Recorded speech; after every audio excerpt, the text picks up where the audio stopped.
S A மாந்திரிகம். இந்த மாந்திரிகத்தில் Abel பில்லி சூனியம் எடுக்கிறது எப்படி? இலவச மாந்திரிக பயிற்சியில் ஏபல் பில்லி சூனியத்தை எப்படி எடுக்கிறது, எப்படி எடுத்தால் அவங்களுக்கு அந்த ஏபல் பில்லி சூனியத்தால் பாதிக்கப்பட்டு இருக்கிறவங்கள எப்படி காப்பாற்றுறதுன்றதை நம்ம தெளிவாக பார்க்கலாம்.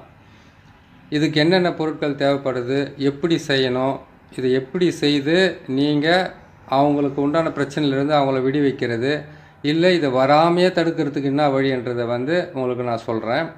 இதை நீங்கள் பார்த்து செய்துக்குங்க. இது செய்கிறதுக்கு முன்னாடி இதுக்கு இந்த நம்ம சொன்ன மாதிரி இந்த ஏபல் பில்லி சூனியத்தை நீங்கள் எடுக்கிறதுக்கு இலவச மாந்திரிகத்தில் நம்ம போகிறது எப்படின்னு கேட்டிங்கனாக்கா, இந்த பொருளையெல்லாம் சேகரித்து வச்சுக்கிட்டதுக்கு அப்புறம் தான் நீங்கள் அதை போட்டால் நல்லா இருக்குன்றது ஒரு சில விதிமுறை. அது பிரகாரம் நீங்கள் செய்துக்கிட்டு வரலாம். சரிங்களா? அதுக்கு என்னென்ன வாங்கணும், என்னென்ன செய்யணுன்றதை சொல்கிறேன். வீடியோ கொஞ்சம் நீளமாக இருக்கும், பொறுமையாக பாருங்கள். பொறுமையாக பார்த்தீங்கன்னாக்கா இன்னொரு முறை நீங்கள் பார்த்து செய்ய வேண்டிய அவசியம் இருக்காது. இதை பார்த்து நீங்கள் செய்துக்குங்க. நீங்கள் செய்யும்போது 4 நட்சத்திரம் சொல்லுவாங்க. அதாவது கேட்டிங்கன்னா ஒரு ஆபத்தான நிலையில் இருக்கிறவங்களுக்கு 4 நட்சத்திரம் பார்த்துக்கிட்டு இருந்தால் நல்லா இருக்குமா அப்படின்றது ஒரு சில கேள்விகளுக்கு கேட்கலாம். அப்படி கேட்டாலும் பரவாயில்ல. நீங்கள் செய்து கொடுக்குறது பலிதமாகறதுக்கு ஒரு நாளில் கேட்டிங்கனாக்கா இந்த அமாவாசை, அதுக்கப்புறம் கேட்டிங்கன்னாக்கா அஷ்டமி நாள், அதுக்கப்புறம் பார்த்தீங்கன்னாக்கா பிரதோஷ நாள், இந்த நாட்களில் நீங்கள் செய்தீங்கன்னாக்கா இந்த மாந்திரிகத்துக்கு மிகப்பெரிய வலு கிடச்சி உங்களுக்கு எந்த பிரச்சனையெல்லாம் சீக்கிரமாக முடியும்.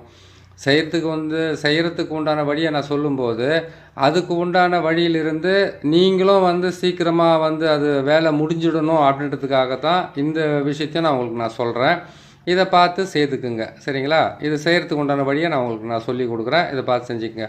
முதல்ல நீங்கள் வாங்க வேண்டியது பார்த்தீங்கன்னாக்கா மொத்தமே பார்த்தீங்கன்னாக்கா 6-7 கலசத்தை வாங்க வேண்டியதாக இருக்கும். 7 மண் கலசம். சின்ன கலசம் 6 வாங்கணும், பெரிய கலசம் 1 வாங்க வேண்டியதாக இருக்கும். இது கேட்டிங்கன்னா என்கிட்ட குறைஞ்சி பார்த்திங்கன்னா ஒரு 150 கலசத்துக்கு மேலே இருக்கும். அது வாங்கி நான் கட்டி போட்டிருக்கிறதுனால நான் வச்சு உங்களுக்கு நான் ஈஸியாக சொல்லிடுறேன். நீங்கள் வாங்கி செய்கிறது இருந்தால் கொஞ்சம் கஷ்டமாக இருக்கும். ஒரே நிமிஷம் இருங்க.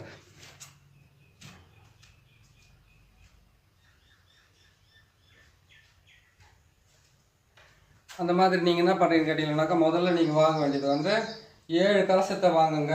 4 மண் பாத்திரத்தை வாங்குங்க. மண் பாத்திரன்றது சாணக்கன்னு சொல்லுவாங்க. அந்த மண் பாத்திரத்தை வாங்கிக்கோங்க. 4 7 கலசத்தை வாங்கிடுங்க. அந்த 7 கலசத்தில் என்ன பண்ணுங்க, பெரிய கலசத்தில் ஏவல் பில்லி சூனியத்தால் பாதிக்கப்பட்டு இருக்கிறவங்களுடைய காலடி மண், வீட்டோட மண், அதுக்கப்புறம் கேட்டிங்கன்னாக்கா அதுக்கப்புறம் அவங்க ஒரு இது வச்சுக்கிட்டு இருக்காங்க, என்னது ஒரு தொழில் ஸ்தாபனம் வச்சுக்கிட்டு இருக்காங்க, தொழில் செஞ்சுக்கிட்டு இருக்காங்க, இதெல்லாம் இருந்தால் கூட இதெல்லாம் சேர்த்து நீங்கள் வாங்கிக்கலாம். ஒன்றும் தப்பு கிடையாது. அந்த இடத்துல மண் எடுத்துக்கலாம், அதையும் எடுத்துக்கோங்க.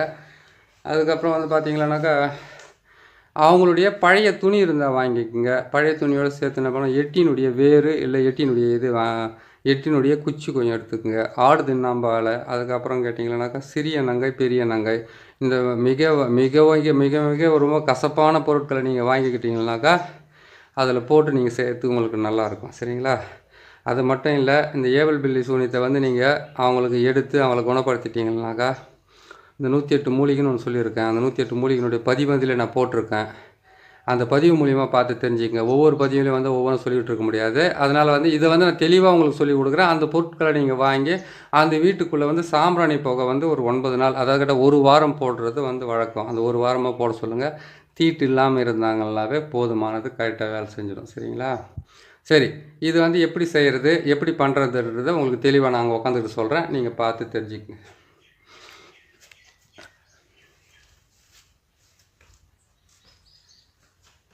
ஏவல் பில்லி சூனியம் இதிலிருந்து அவங்களை விடுபட வைக்கிறதுக்காக, பாதிக்கப்பட்டவங்களை விடுபட வைக்கிறதுக்காக நீங்கள் செய்ய வேண்டியது 4 மண் பாத்திரத்தில் 4 மண் பாத்திரத்துலையும் மயான சாம்பல் எடுத்துக்கணும். அதுக்கப்புறம் பச்சரிசி மாவு எடுத்துக்கணும், காலடி மண் எடுத்துக்கணும்.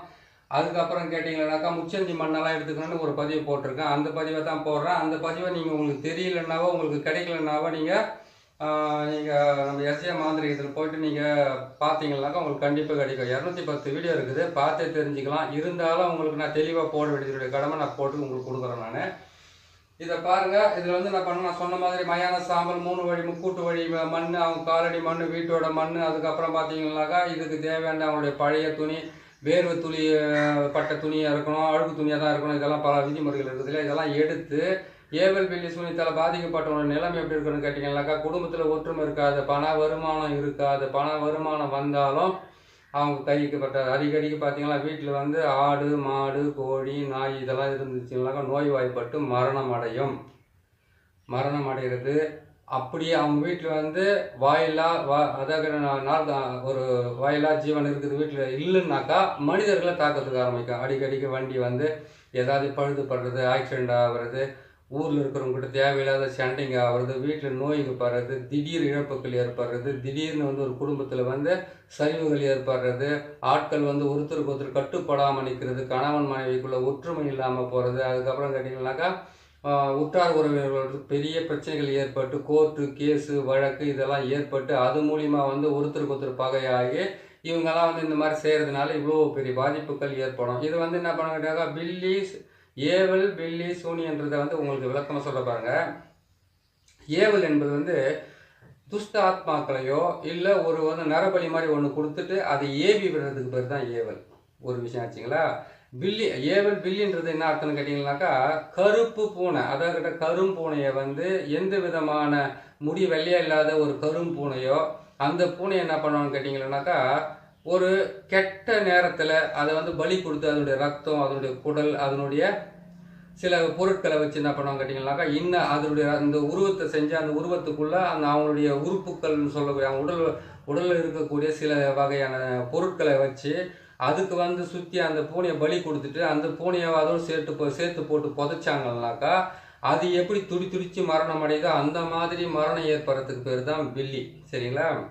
சூனியம் என்பது வந்து கேட்டிங்கன்னாக்கா எந்த விதமான செயல்திறனும் இல்லாமல் அப்படியே வந்து ஸ்தம்பித்து போய் நின்றுட்டு இதெல்லாம் நடக்குமான்னு கூட நினச்சி பார்க்க முடியாத அளவுக்கு துன்பத்தை கொடுத்து அவங்க வாழ்க்கையில் விரக்தி அடைஞ்சு தன்னைத்தானே அழிச்சிக்கிறதுக்காக முயற்சி பண்ணுறதுக்கு பேர் தான் ஏவல் பில்லி சூனியத்தை பிரயோகம் பண்ணுறது. அதாவது கேட்டிங்கன்னாக்கா ஏவல்ன்றது வந்து துஷ்டாத்மாக்களையும் நான் சொன்ன மாதிரி இந்த பொருட்களையும் வச்சு அது பிரயோகம் பண்ணுறது. பில்லின்றது வந்து பூனைகளை வச்சு இது செய்கிறது வேலை. அதுக்கப்புறம் கேட்டிங்கன்னாக்கா சூனியம் என்பது வந்து கேட்டிங்கன்னாக்கா அதாவது கேட்டிங்கன்னாக்கா எந்த விஷயத்தையுமே செய்யவே முடியாத அளவுக்கு அப்படி மீறி செய்துட்டாலும் அது நஷ்டம் தான் வரும். அப்படி மீறி நீங்கள் போயிட்டாலும் அதில் வந்து ஆபத்து தான் வரும். இது எல்லாம் செய்கிறதுக்கு பேர் தான் ஏவல் பில்லி சூனியம். ஏற்கனவே போட்ட தலைப்பில் வந்து இதை நான் உங்களுக்கு விளக்கமாக சொல்லலை. ஏவல் பில்லி சூனியம் இருக்கிறது எப்படின்றத மட்டும் தான் போட்டிருப்பேன். அதுவும் கொஞ்ச நேரம் தான் போட்டிருப்பேன். அதனுடைய விளக்கத்தை நான் வந்து இந்த இலவச மாந்திரிகம் சொல்லக்கூடிய அதாவது கேட்டிங்கன்னாக்கா இலவச அடிப்படை மாந்திரிகம் சொல்லக்கூடிய இதில் வந்து நீங்கள் தெளிவாக தெரிஞ்சுக்கிட்டு செய்தால் தான் கரெக்டாக இருக்கும். புரியுதுங்களா. உங்களுக்கு ஏற்கனவே சொன்ன மாதிரி என்கிட்ட இது 100கணக்கில் இந்த காசங்கள் இருக்கிறதுனால வரவங்களுக்கெல்லாம் கொடுத்து அனுப்பிச்சிக்கிட்டே இருப்பேன் நான். அதுலேருந்து இந்த கலசத்தை நான் உங்களுக்கு வச்சுருக்கிறேன். நான் 6 கலசம் சின்ன கலசத்தை வாங்கி அந்த 6 கலசத்தில் வந்து 108 மூலிகை சொல்லியிருக்கிறேன். அந்த 108 மூலிகையை வந்து இதுக்குள்ளே போட்டு அவங்க காலடி மண்ணை போட்டு அவங்க வீட்டோட மண்ணை போட்டு அதுக்கப்புறம் அவங்களுடைய அழுக்கு துணி சொல்லக்கூடிய அந்த துணிகளெல்லாம் போட்டு நான் சொன்ன மாதிரி மாவு அந்த மயான சாம்பல் இதெல்லாம் எடுத்து நீங்கள் இந்த பொம்மையாக செய்து இந்த பொம்மையிலேருந்து என்ன பண்ணாங்க அவங்க உச்சந்தலை மேலே வந்து இந்த பொம்மையை வச்சு கற்பூரத்தை போட்டு அந்த பொம்மை மேலே போட்டு கொளுத்தி அவங்களுக்கு 8 முறை சுற்றி கீழே இருக்கணும். புரியுதுங்களா. ஒரு நிமிஷம் தண்ணி குடிச்சுக்கிறேன்.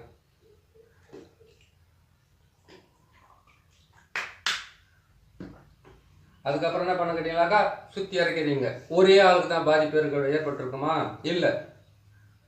ஒரு மாந்திரிகத்தில் வந்து பாதிப்பு ஏற்படுறது எப்படின்னு கேட்டிங்களானாக்கா ஒரு குடும்பத்தில் என்ன பண்ண கேட்டிங்கனாக்கா எந்த மாந்திரிகராக இருந்தாலும் நேராக போனோன்னு இந்த ஆள் மட்டும் அழியணும்னு செய்ய மாட்டாங்க. அவங்க என்ன பண்ண கேட்டிங்கனாக்கா அவங்களுடைய குலதெய்வத்தையும் கேட்பாங்க. அதுக்கப்புறம் கேட்டிங்கன்னா அவங்க வீட்டில் எத்தனை பேர் இருக்கிறாங்கன்னு அவங்க கேட்பாங்க. இது எல்லாம் கேட்டு அந்த பேர் எல்லாம் ஒன்றா சேர்த்து ஒரு தகட்டில் எழுதி இல்லை மயான சாம்பலில் எழுதி அப்படின்னா எட்டின்ற பாருங்க கருவூமத்தினுடைய சாம்பல் வச்சுக்கிட்டு இருப்பாங்க. அதில் போட்டு எழுதிட்டு மயான சாம்பலில் கலக்கி மொத்தத்தையும் போட்டு மிக்ஸ் பண்ணி அந்த காலடி மண்ணெல்லாம் கொடுத்து முக்கூட்டு வழியில் இடுகாட்டில் சுடுகாட்டில் அப்படின்னு அவங்க வீட்டில் அவங்க வந்து அவங்க போகிற வழியில் வர வழியில் போட்டாங்கன்னா தானாவே போதுமானது. அதுக்கப்புறத்துலேருந்து அவங்களுக்கு பிரச்சனை ஸ்டார்ட் ஆகிடும். அந்த பிரச்சனையில் வந்து ஒரே ஒரு ஆள் போட்டு அந்த குடும்பத்தையே குழப்பி நாசம் பண்ணிடுவார். ஒரே ஒரு ஆள் தான் அந்த குடும்ப தலைவனோ குடும்பத்தில் இருக்கக்கூடிய ஏதோ ஒரு விஷயம் எத்தனை விஷயம் இந்த மாதிரி இருக்குதுங்க. ஒரு சாதாரணமாக வந்து பில்லி சூனியம் ஏவல் பில்லி சூனியன்றது வந்து நீங்கள் வந்து ஒரு சர்வசாதாரண எடுத்துன்னு போகக்கூடாது. தேவை எப்படின்னு கேட்டிங்கன்னாக்கா ஒரு தொழிலுக்காக ஏற்பட பிரச்சனைனாக்கா தொழில் வந்து நஷ்டம் ஏற்படுது. அப்போ ஏவல் பில்லி சூனியம் செய்துட்டு இருப்பாங்களா அப்படின்னு ஒரு டவுட் இருக்குது இல்லையா. அதே மாதிரி இன்னொரு விஷயத்தை நீங்கள் கேட்டிங்களானாக்கா வெறும் தொழிலுக்காகவோ ஒரு குடும்பத்தில் ஒரு அடிக்கிறதுக்காகவோ பிரயோகம் பண்ணுற ஒரே ஒரு வேலை கிடையாது இது. எப்படின்னு கேட்டிங்கன்னாக்கா குழந்தைங்க முதல் கொண்டு இருந்து பெரியவங்க வரைக்கும், அதாவது கேட்டிங்கன்னாக்கா தெரிஞ்சவங்க எப்படி செய்வாங்கன்னு கேட்டிங்கன்னாக்கா 9 வயசுக்குள்ளே இருக்கிற குழந்தைங்களுக்கு அவங்களுக்கு வந்து எந்த விதமான மாந்திரீகத்தையும் பிரயோகம் பண்ண மாட்டாங்க. அதே மாதிரி கேட்டிங்கன்னாக்கா 65 வயசுக்கு மேலே இருக்கிறவங்களுக்கு வந்து மாந்திரீகத்தை பிரயோகம் பண்ண மாட்டாங்க, பண்ணக்கூடாது. அப்படியே மீறி அவங்களுடைய பேரை சேர்க்குறாங்கனாக்கா அவங்க வந்து நோய்வாய்ப்பட்டு போவாங்க.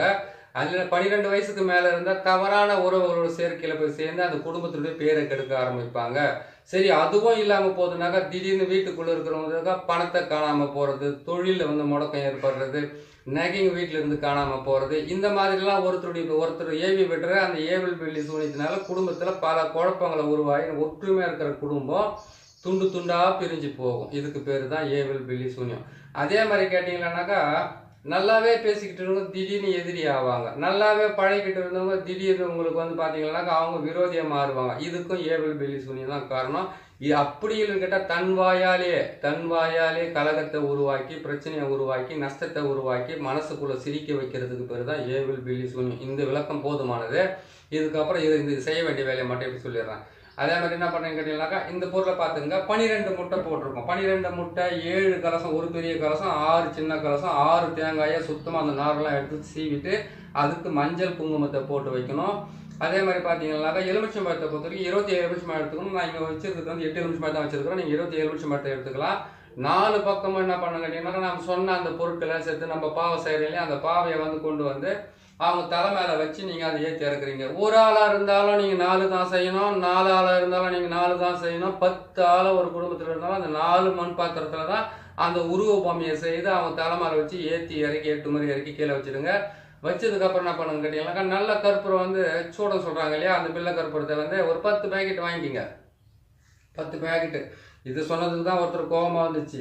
அவங்க கொடுக்குற காசுக்கு வந்து இவ்வளோ பேர் சக்கரத்தை போட்டு சேர்த்துடலாமான்னு சொல்லிட்டு அவர் மனஸ்தாபமாக அவரும் மனசு கஷ்டமாகிடுச்சு, எனக்கும் கஷ்டமாகிடுச்சு. ஏன்னு கேட்டாக்கா இருக்கிறத நம்ம சொல்லிக்கிட்டு வரோம், அதை ஒருத்தருக்கு மனசு பேஜாராக இருக்குது. சரி பரவாயில்ல, இருந்தாலும் நம்மளே தவறாக பேசியிருந்தாலும் மன்னிப்பு கேட்கறதும் தப்பே கிடையாது. சரிங்களா? அது மாதிரி இருக்கும்போது என்ன பண்ணுன்னு கேட்டிங்கன்னாக்கா இந்த மாதிரி வச்சுட்டு அவங்களுடைய தலையெல்லாம் இறக்கி முடிச்சுட்டு என்ன பண்ணணும்னு கேட்டிங்கன்னாக்கா இந்த முட்டையெல்லாம் கற்பூரத்தை வந்து சொன்னேன் இல்லையா, ஒரு 10 பில்லை கற்பூரம் பாக்கெட் வாங்கணுன்னு அதை வாங்கிட்டு என்ன பண்ணுங்க அவங்க தலைங்களை சுற்றி, சப்போஸ் ஆளே இல்லை எங்கள் வீட்டில் நான் மட்டும் தான் வருவேன், என் ஒய்ஃப் மட்டும் தான் வருவாங்க, எங்கள் அப்பா அம்மா மட்டும் தான் வருவாங்க, மற்றவங்களாம் ஒற்றுமை இல்லைன்னு கேட்டிங்கனாக்கா அவங்களுடைய ஃபோட்டோ கொண்டு வர சொல்லுங்கள். அவங்க ஃபோட்டோவை அவங்க மடி மேலே வச்சுக்கிட்டு அவங்க தலையை சுற்றும் போது அந்த ஃபோட்டோவையும் சுற்றி வந்து இந்த மண் பாத்திரத்தில் அந்த பாவை மேலே வைக்க சொல்லுங்கள். வச்சு முடிச்சிட்டிங்களா?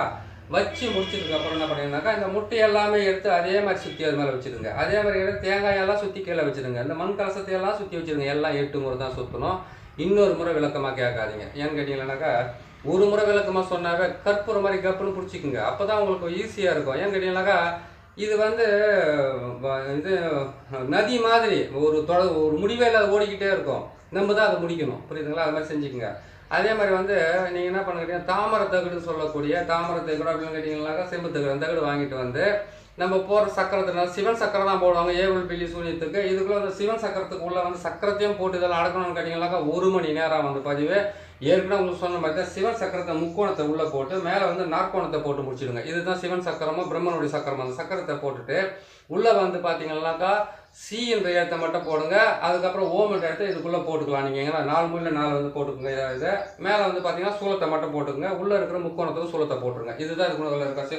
நீங்கள் இதை போட்டுட்டீங்க, உள்ளே இருக்கிற சக்கரத்தை மட்டும் போட விட்டீங்களேன்னு சொல்லிட்டு கண்டிப்பாக கேட்க கேட்கணும். ஏன்னா தெளிவாக நீங்கள் கேட்கறது ஒன்றும் தப்பு கிடையாது, கேட்கலாம். அதுக்கு நான் பதில் சொல்லிவிட்டேன் உங்களுக்கு. 4 பக்கம் சூலத்தை போட்டுட்டீங்க. உள்ளே வந்து நீங்கள் முக்கோணத்தை போட்டுட்டீங்க. முக்கோணத்துக்கும் 3 பக்கம் சூலத்தை போட்டுருங்க. உள்ளே சி என்ற எழுத்தை போட்டுருங்க. சி என்ற எழுத்தை போட்டுட்டு என்ன பண்ணிக்கிட்டீங்கன்னாக்கா அந்த முக்கோணத்தை சுற்றி ஓம் என்ற எழுத்தை போட்டு இந்த பக்கம் ஒரு ஓம், இந்த பக்கம் ஒரு ஓம், இந்த பக்கம் ஒரு ஓம், இந்த பக்கம் ஒரு ஓம் போட்டுருங்க. போட்டிங்களா? இதெல்லாம் செய்து முடிச்சுட்டு உடனே என்ன பண்ணுன்னு கேட்டிங்களானாக்கா அவங்களுக்கு என்ன பண்ணுன்னு கேட்டிங்கன்னா 4 திசையில் 4 பக்கம் பதிக்கணும். ஒவ்வொருத்தருமே வீட்டாண்ட பதிக்க சொல்லுவாங்க. அது அவங்களுடைய விஷயம் வேறு. வீட்டாண்ட பதிக்கிறது நல்லது. ஆனால் வீட்டாண்ட பதிக்கிறது வந்து வெளியில் போனால் நன்மையை கொடுக்காது, வீட்டாண்ட தான் நன்மையை கொடுக்கும். அதனால் நீங்கள் என்ன பண்ணுங்கன்னு கேட்டிங்களானாக்கா நல்லா கேட்டுக்குங்க. இந்த 4 மண் பாத்திரத்தில் செய்த உருவ பொம்மையை வந்து 4 திசையில் பதிச்சிடுங்க. எப்படி கேட்டிங்கனாக்கா கிழக்கு, மேற்கு, வடக்கு, தெற்கு 4 பக்கம் பதிச்சிட்டிங்களா? எது பதிக்கிறீங்க? மண் பாத்திரத்தில் இருக்கிறத வந்து முட்டையெல்லாம் போட்டு அதிலே கற்பூரம் போட்டு எரிக்கணும். எரிச்சதுக்கப்புறம் தான் புதைக்கணும். புதைக்கிறது, உடைக்கிறது, எரிக்கிறது, ஜலத்தில் கலக்கிறது, இது 4த்தையுமே செய்கிறது தான் இந்த வேலையை. 4 பக்கம் 4 பேர் நீங்கள் புதைக்கலாம். இந்த முட்டைங்களை எரிக்கலாம், அதுக்கப்புறம் வந்து இது உடைக்கலாம், இது எல்லாம் செய்யறதுக்கு இந்த வேலைங்க இருக்குது. இதுலேயே உங்களுக்கு நான் கலந்து சொல்லி விடுறேன். இதை 4 பக்கம் 4 முட்டைங்களை போட்டு எரிச்சிட்டு, அதாவது நீங்கள் இருக்கிற வீட்டிலேருந்து 1 கிலோமீட்டர் வரைக்கும் தாராளமாக போய் பதிக்கலாம். எந்த பிரச்சனையும் இல்லை, எல்லாம் நல்லபடியாக நடத்துக்க ஆரம்பிக்கும். சரிங்களா? நீங்கள் 4 பக்கம் பதிச்சிட்டீங்க, கிழக்கு மேற்கு. இதுக்கு ஒரு கேள்வி கேட்காதீங்க. கிழக்கு மேற்குனாக்கா நேராக பதிக்கணுமா, சைடாக பதிக்கணுமா? அதெல்லாம் கேட்கக்கூடாது. ஏன்னு கேட்டீங்கன்னாக்கா நேராகவே பதிச்சிக்கோங்க. உங்கள் வீட்டிலேருந்து கணக்கு போட்டுக்குங்க. கிழக்கு, அதுக்கப்புறம் மேற்கு, அதுக்கப்புறம் வடக்கு, அதுக்கப்புறம் தெற்கு. எங்களுக்கு தெற்கு பக்கம் போகிறதுக்கு மட்டும் ஒரு வழி மட்டும் வந்து கேட்டிங்கனாக்கா பொடிப்பாதையாக இருக்குது, கோணையாக இருக்குதுன்னா மனசுக்குள்ள கஷ்டப்படாதீங்க, நேராகவே பதிக்கலாம். செஞ்சிட்டிங்களா? அதே மாதிரி இதே சக்கரத்தை போட்டு அந்த குடும்பத்தினுடைய பேருங்களை எழுதுறீங்க இல்லையா, அந்த பேருங்களை எழுதிட்டீங்கன்னாக்கா அதுக்கு வந்து வீட்டுக்கு அஷ்டபந்தனமாக கொடுத்தோம்னா ஒரு சின்ன டப்பாலே ஒரு மண் பாத்திரத்தில் இப்போ கலசத்தில் போட்டு வீட்டுக்கு கொடுத்துருங்க. வீட்டில் வச்சுக்கிட்டோம். எதிரிகளோட பேரை வந்து நீங்கள் தகட்டில் எழுதி அதில் வந்து நீங்கள் இந்த சக்கரத்தை போட்டு எதிரிகள் தகட்டை போட்டு நீங்கள் கற்பூரம் போட்டு எரிச்சிங்கன்னாக்கா அதை என்ன பண்ணணும்னு கேட்டிங்கனாக்கா வீட்டுக்கு வெளியில் கொண்டு போயிட்டு இது வேப்ப மரம், எட்டி மரம், கசப்பான மரத்துங்களை போயிட்டு ஆணியை வச்சு தகட்டை அடித்து விட்டுடணும். அது அடிச்சிங்கன்னா போதும், எதிரிங்க வந்து ஸ்தம்பித்து போவாங்க. அவங்க வந்து உங்களுக்கு தொல்லைகளை கொடுக்க ஆரம்பிட்டாங்க. அவங்க செய்கிறது மொத்தமாக அவங்க பக்கம் திரும்ப போகிறதுக்கு ஆரம்பிக்கும். 2 வேலை ஆயிடுச்சிங்களா? 3வது வந்து இந்த தேங்காயை வந்து எந்தெந்த இடத்துல 4 இடத்துல சொல்லியிருக்கிறோம். 4 இடத்துல வந்து இதை எரிச்சிட்டு கொதிக்கிறீங்க இல்லையா, அந்த இடத்துல என்ன பண்ணுங்க, 1 உடச்சி பலி கொடுத்துங்க. எலுமிச்சை பழத்தை உங்கள் தலையை சுற்றி உடச்சிக்குங்க. உடச்சி முடிச்சதுக்கப்புறமா அதுக்கப்புறமா என்ன பண்ணுங்கன்னா இந்த மண் கலசம் பெருசு இருக்குது பார்த்தீங்களா, அந்த மண் கலசத்தை ஜலத்தில் கலந்து விட்டுருங்க. இது என்ன பண்ணுங்கன்னு கேட்டீங்கன்னாக்கா 6 இருக்குது இந்த சின்ன கலசம். இந்த சின்ன கலசம் 6 இருக்கிற கலசத்தை என்ன பண்ணுறீங்கன்னு கேட்டீங்கன்னாக்கா, 1 தண்ணியில் போடுங்க, 1 வந்து முச்சந்தி வயலில் உடைங்க, 1 வந்து என்ன பண்ணுறீங்கன்னு கேட்டீங்கன்னாக்கா எடுத்துகிட்டு போயிட்டு நீங்கள் நெருப்பில் போட்டு எரிங்க. 1 என்ன பண்ணுங்கன்னா புதைச்சி விடுங்க. இன்னும் 2 மிச்சம் இருக்குதுன்னு கேட்டிங்கன்னா அந்த 2 கூட சேர்த்து ஜலத்திலே விடலாம். நீங்கள் ஒன்றும் தப்பு கிடையாது. இந்த மாதிரி நீங்கள் செய்து முடிச்சுக்கலாம். 8 கலசம் கூட வச்சு கட்டலாம். அந்த 8 கலசத்தை வச்சு நீங்கள் போட்டிங்கன்னாக்கா இதை 4 கிழக்கு மேற்கு வடக்கு தெற்கு 4 பக்கம் நீங்கள் புதைக்கிறீங்க. அதுக்கு ஆப்போசிட்டாக நீங்கள் அதை புதைக்க வேண்டியதாக இருக்குது. அதை நீங்கள் புதைச்சிங்கன்னா உங்களுக்கு சரியாக போயிடும். அதாவது கேட்டிங்கன்னாக்கா ஏற்கனவே போட்ட பதிவில் வந்து அஷ்டபந்தனம் போட்டு நம்மளை காப்பாற்றிக்கிறதுக்காகவும் மற்றவங்களை காப்பாற்றுறதுக்காகவும் ஏவல் பில்லி சூனியத்தை செய்யும் போது வந்து பார்த்தீங்கன்னாக்கா அவங்க கேட்பாங்க கேள்வின்னு கேட்டிங்கன்னாக்கா, ஏவல் பில்லி சூனியம் செய்துட்டாங்க, அவங்கள அழிச்சே தீரணும் ஒரு விஷயம். 2வது விஷயம் கேட்டிங்கன்னாக்கா அவங்க எப்போ செய்தாலும் எங்களுக்கு பலிதமாகக்கூடாது, 2வது விஷயம். 3வது கேட்டிங்கன்னாக்கா நாங்கள் இதை மாற்றி செஞ்சுக்கிட்டு தான் இருக்கிறோம். ஆனால் எங்களுக்கு அவங்க திரும்ப செஞ்சுக்கிட்டு இருக்கிறாங்க. அவங்க சக்தியாக இருக்கிறாங்களா இல்லை நீங்கள் சக்தியாக இருக்கிறீங்களா? இதெல்லாம் அவங்க கேட்குற கேள்விங்க. அவங்க ஏற்கனவே இதெல்லாம் நான் அனுபவிச்சிருக்கிறேன். அதாவது கேட்டிங்கன்னாக்கா அவங்க ரொம்ப பலமாக்குறாங்க சாமி, நீங்கள் பலமாலாம் கிடையாது. ஏன்னு கேட்டிங்கன்னாக்கா அவன் அடிக்கடிக்கு செஞ்சுனே இருக்கிறான். அதாவது கேட்டாக்கா இவங்களையும் காப்பாற்றி இவங்க குடும்பத்தையும் காப்பாற்றி இவங்களுக்கு இருக்கிற பிரச்சனையும் காப்பாற்றி செய்தும் கொடுத்துட்டு இந்த மாதிரி ஒரு மனசுக்கு அதை கேட்டாக்கா அவங்க வந்து என்ன தெரியுமா பார்க்கணும், சாமி அவங்க செஞ்சதை வந்து இது வரைக்கும் என்ன காப்பாற்றிருக்கிறீங்க, இது வரைக்கும் நல்லது பண்ணியிருக்கிறீங்க, இன்னும் கொஞ்சம் காப்பாற்று. அந்த வார்த்தைலாம் கேட்க மாட்டாங்க. ஏன்னு கேட்டாக்கா மொத்தத்தில் எதிரியை தூக்கி மேலே நிற்க வச்சுட்டு இவங்க அவங்க காலில் விழுந்துடணும், அந்த மாதிரி பேசுவாங்க. அப்படின்னு கேட்டிங்கன்னா உங்களை போட்டு மிரிச்சிட்டு நம்மளை போட்டு மிரிச்சு எடுத்துட்டு மற்ற சாமியாரை பற்றி பெருமையாக பேசுவாங்க. அது எப்படின்னு கேட்டிங்கன்னாக்கா அவங்களுக்குள்ளே இருக்கக்கூடிய தாழ்வு மனப்பான்மை, அவ்வளோதான். இவ்வளோ பொருளையும் வச்சு நம்ம செய்யலாமான்னு ஒருத்தர் மனசுக்கு கஷ்டமாக கேட்டார். அவருக்கு நான் பேசிட்டேன்னு சொல்லி எனக்கு ரொம்ப நாளாகவே மனசுக்கு வேதனையாக இருந்தது. நானே மனசு ஏன்னு கேட்டாக்கா மந்திரத்துக்குள்ள தினம் சொல்கிறதுனால அவங்க குடும்பத்துக்கு ஆபத்து வரக்கூடாதுன்னு சொல்லிட்டு பல வகையில் நம்மளை வேண்டிக்க வேண்டியதாக இருக்குது. புரியுதுங்களா? அதாவது தினம் பேசுகிற வார்த்தைகளால் எங்கேயும் போகாது, நம்மளை தான் சுற்றி வந்துக்கிட்டு இருக்குன்ற மாதிரி அவங்க வந்து ஒரு சின்ன வார்த்தைகளை கேட்டுடுறாங்க. அது நம்மளுக்கு அது வந்து இதுவாக இருக்குது. சரிங்க, அது ஒன்றும் தப்பில் போயிடுச்சு.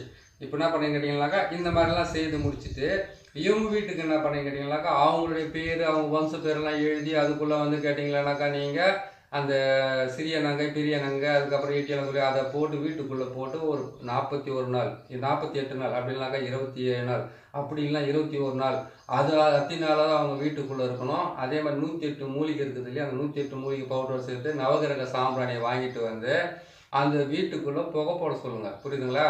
அந்த வீட்டுக்குள்ளே புகை போட சொல்லுங்கள். நேராக வந்தோடனே அவங்க என்ன கேட்பாங்க கேட்டிங்கனாக்கா ஒரே ஒரு தாயத்து நான் போய் கடவுளே பார்த்துட்டு வரணும், இல்லை ஒரே ஒரு மை. இந்த ஊரில் இருக்கிறவங்க மொத்த பேர் என் பின்னாடியே வந்து ரேஷன் கார்டில் நிற்கிற மாதிரி லைனாக நிற்கணும் தான் கேட்பாங்க. நீங்கள் தான் பார்த்து சொல்லணும், அப்படியெல்லாம் லைனில் யாரும் நிற்க மாட்டாங்க. அப்படியெல்லாம் கேட்கறதுலாம் நாட்டில் நடக்காது. நீங்கள் உங்களை காப்பாற்றிக்கோங்க, உங்கள் தொழிலை காப்பாற்றிக்கோங்க, உங்கள் குடும்பத்தை காப்பாற்றிங்க. இது காப்பாற்றிக்கிட்டா போதும் சாமி அப்படின்றதுக்கு உண்டான வழியை நீங்கள் சொல்லுங்கள். அது சொல்லிவிட்டு செஞ்சு கொடுங்க. ஏன்னு கேட்டிங்கனாக்கா எல்லாருக்குமே ஆரம்ப காலத்தில் வந்து நான் செஞ்சுக்கிட்டு இருக்கும்போது கூட பாருங்கள், ஒரு கஸ்டமர் வருவாங்களா, 10 ரூபாய் நம்மளுக்கு கிடைக்குமான்ற ஆசையில் இருந்தாலும் சொல்லலாம். ஆனால் சில விதிமுறைகள் பிரகாரம் நம்ம கட்டுக்கோப்பாக இருந்தோம்னாக்கா ஈஸியாகவே இந்த மாந்திரிகத்திலேருந்து ஜெயிக்கலாம். புரியுதுங்களா? முடியாதுன்ற எதுவுமே இல்லை.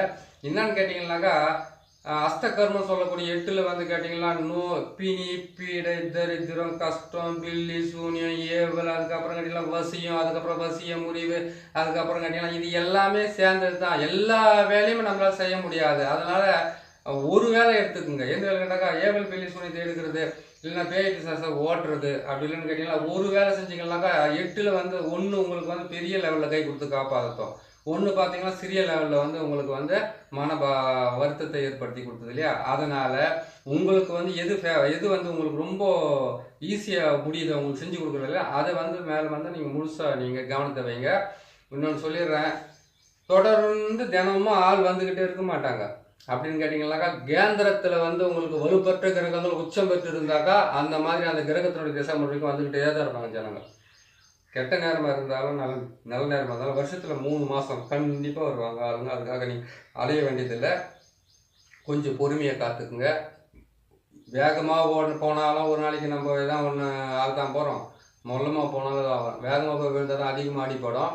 மொல்லமாக விழுந்தோம்னாக்கா தட்டு தடுமாறி கூட ஏஞ்சி நின்றுலாம். அதனால் வந்து மனசை கட்டுப்படுத்தி ஒரு நிலைப்படுத்தி இது செஞ்சால் தான் பழிக்குதுனாக்கா அந்த வழியை கொஞ்சம் கைப்பிடிங்க. அதை நீங்கள் கடைப்பிடிச்சிங்கன்னா உங்களுக்கு கண்டிப்பாக அது வழி கொடுத்துக்க ஆரம்பிக்கும்.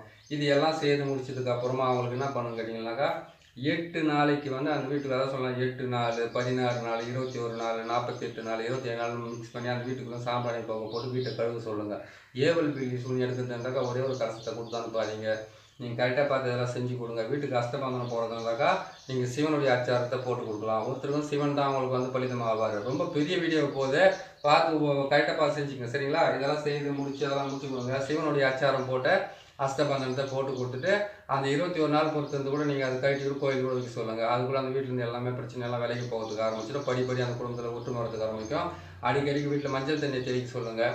அதே மாதிரி கேட்டிங்கன்னா மாட்டு கோமியத்தில் முகத்தை கழுவு சொல்லுங்கள். தலைமையில தெளிச்சு சொல்லுங்கள். வாசலில் வந்து மாட்டு கோமியமோ மாட்டு சாணத்தண்ணியை வந்து சாணியை தெளித்து மாட்டு கோமியத்தை தெளிக்க சொல்லுங்கள். 4 பக்கம் வீட்டுக்கு வெளிப்பக்கம் நீங்கள் புதைக்கிறதுக்காண்டி அஸ்தபந்தனம் கொடுக்குறீங்கன்னாக்கா அந்த இடத்துலையும் வந்து இந்த மாட்டு கோமியத்தையும் அதுக்கப்புறம் பசுமாட்டு சாணத்தையும் போட்டு தெளிக்க சொல்லுங்கள். அமாவாசை பௌர்ணமி அன்னைக்கு வந்து கண்டிப்பாக வீட்டுக்குள்ளே வந்து ஏதாச்சும் ஒரு எலுமிச்சை பழமோ இல்லை கல்யாண பூசணிக்காவோ அதெல்லாம் கூட சொல்லுங்கள். சரி இல்லை ஒரு ஆடு கோழியை பலி கொடுத்து தான் ஆகணும்னு கேட்டிங்கன்னாக்கா ஆடு கோழி பலி கொடுக்குறது அந்த சக்கரத்தை போட்டு கொடுக்குறது தான் நீங்கள் கொடுக்கலாம். ஏன்னா நம்ம கொடுத்து அந்த ரத்த இதுவெல்லாம் வந்து போட்டு கொடுக்கலாம். யூடியூப்பில் நிறைய ஃபார்மாலிட்டிஸ் இருக்குது. அதனால் நீங்கள் என்ன பண்ணுறீங்கன்னா அப்படி அவங்க கொடுக்குறதா இருந்தாக்கா நீங்கள் வாங்கி கோழியை வாங்கி என்ன பண்ணுங்கள், அவங்க தலையை வந்து கரெக்டாக வந்து 27 முறை தலையை சுற்றி அவங்க வாயால் வந்து அந்த கோழியினுடைய காதை மூடிக்கிட்டு இந்த பிரச்சனைக்காக தான் உன்னை நான் பலி கொடுக்குறேன் அப்படின்றத வந்து தெளிவாக சொல்லுங்கள். ஏன்னு கேட்டிங்கன்னாக்கா ஒரு உயிர் போகிறதுக்கு முன்னாடி எதுக்கு சாகுதுன்ற சில விஷயத்தை அதுக்கு தெரியணும். நீங்கள் அது கோழி போய் எப்படி புரிஞ்சிடும்? கோழிக்கு போய் தெரியுமா? நம்ம வெட்டி எதுவும் போய்ட்டு ஆக்கி தின்னு போட்டு நம்ம மேலே தச்சு படுக்க வேண்டியது தானே? அதுதான் கேள்வி. அதெல்லாம் கிடையாது. எந்த ஜீவனாக இருந்தாலும் அது உயிர் போகிறதுக்கு வந்து சில காரணங்கள் இருக்கணும். அதை வந்து நீங்கள் சொல்லுங்கள். என்கிட்ட காரணமே இல்லாத ஒரு பலியை கொடுக்கக்கூடாது. ஆடை இருந்தால் கூட அதை சுத்தமாக குளிக்க வச்சுட்டு அதை காது கட்டுவாங்க. அந்த காதான கையை வச்சுன்னு சொல்லிட்டு நான் ஒரு கோயிலுக்குள்ளே போனோன்னா நந்தி சிலை இருந்த உடனே நந்தி சிலை கிட்ட போய் நின்றுக்கிற மாட்டேன். நேரம் வந்து நான் ஒரே ஒரு வருஷத்தில் எல்ஐசி பில்டிங் மாதிரி பில்டிங் கட்டிடணும், ஒரு வருஷத்தில் கார் வாங்கினாலும் தெளிவாக கேட்கறதுக்கு தெரிஞ்சு நம்மளுக்கு இந்த ஆடு கட்டியும் கோழி கட்டியும் சொல்லலாம். ஒன்றும் தப்பே கிடையாது. அதை சொல்லிட்டு என்ன பண்ணுன்னு கேட்டிங்கனாக்கா பொறுமையாக கேட்டு அதுங்கிட்ட சொல்லிவிட்டு அதுக்கப்புறம் தலையை வந்து 8 முறை சுற்றலாம். அதை கேட்டால் உயிர் போகிற மாதிரி இருக்குதுன்னா அதுக்கு பலி கொடுக்குறதா இருந்தால் அதை எடுத்துக்கோங்க. இல்லை கல்யாண பூசணிக்காக போதுமானது, இல்லை எலுமிச்சை பழமே போதுமானது செய்து கொடுங்க. கண்டிப்பாக நல்லதே நடக்கும். அதான் தான் சொல்கிறேன்னே 8 அஸ்தகர்மம் வந்து செய்து தான் நீங்கள் சாதிக்கணும் அப்படின்னு கேட்டிங்கன்னாக்கா நம்மளுக்கு எந்த விதமான ஆசையும் இல்லாமல் நல்ல துணி கூட கட்டாமல் சுற்றி உக்காந்துக்கணும். அதனால் நம்மளுக்கு எது வருதோ எது உங்களுக்கு ரொம்ப சீக்கிரமாக செஞ்சு கொடுங்க.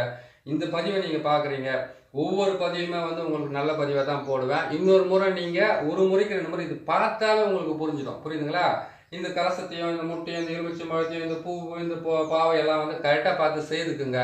நீங்கள் செய்து உங்கள் மேலே நம்பிக்கை வச்சு நீங்கள் செய்து கொடுத்தாவே எல்லா பலனும் நல்லபடியாக கிடைக்கும். அதையும் மீறி ப்ராப்ளம் வருதுன்னு கேட்டிங்களா, இன்னும் நிறைய வீடியோ இருக்குது. அந்த வீடியோவை பார்த்து நீங்கள் செய்து நீங்களே பலன் பெறுங்க. சரி, இதையெல்லாம் சொல்லிட்டோம். இதுக்கு ஒரு மந்திரத்தை வந்து என்ன சொல்லியிருக்கேன், இருந்தாலும் சொல்லி விட்டுறேன். புரியுதுங்களா? 2 மந்திரம் சொல்கிறோம். ஒரு மந்திரத்தை மனசுக்குள்ளே வச்சுங்க, இன்னொரு மந்திரத்தை வந்து நீங்கள் பிரயோகம் பண்ணி பாருங்கள். சரிங்களா? முதல் மந்திரத்தை வந்து இது பிரயோகம் பண்ணுறதுக்கு முன்னாடி கணபதி மந்திரம் தான், ஏற்கனவே சொன்ன மந்திரம் தான்.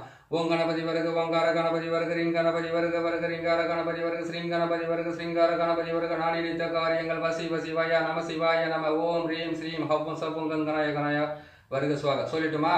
எலுமிச்சம் பழத்தை அப்போ என்ன பண்ண கேட்டீங்கன்னாக்கா, நீங்கள் போட்ட இந்த சக்கரத்துக்கு எலுமிச்சம் பழத்தை இது மேலே வச்சு கட் பண்ணி இதுக்கு நீங்கள் நேராக சுற்றி இதுக்கு ஒரு பலி கொடுத்துட்டீங்க. குங்குமத்தை தடவி பலி கொடுத்துட்டீங்க. இன்னொரு மந்திரத்தையும் சொல்லணும். என்ன மந்திரம்? ஓம் பகலமுகி மாய பூஜ்யமான சகல தேவதை மாமா சத்ரு பிரேரதை தேவதாக்கு பந்தத் முக்த பந்தா குரு குரு சுவாக வங்சிங் உச்சடையா உச்சடையா இந்த மந்திரத்தை சொல்லிட்டீங்க. இந்த மந்திரத்தை சொன்ன உடனே நீங்கள் செய்துறீங்க பாருங்க பாவை. அந்த பாவைக்கு வந்து நீங்கள் பலி கொடுத்ததுக்கு அப்புறம் தான் நீங்கள் இதை பிரயோகமே பண்ணணும். சரிங்களா?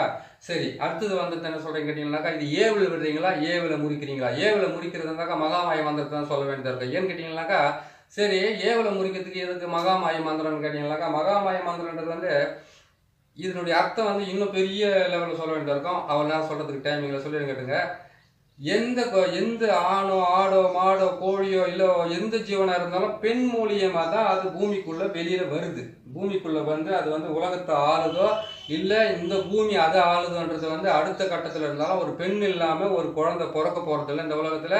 இன்னும் ஒரு குடும்பத்துக்கு வாரிசு கிடைக்க போகிறதில்ல, சந்ததியினுடைய பிராப்தி கிடைக்க போகிறதில்ல. எது வந்தாலும் அந்த பெண்ணை வச்சு தான் மாந்திரிகத்தை பிரயோகம் பண்ணணும். அதனால தான் சிவன் சக்திக்கு சொல்லியிருக்கிறாரு. சிவன் செய்யலை, சக்திக்கு சொல்லி தான் இருக்கிறாரு.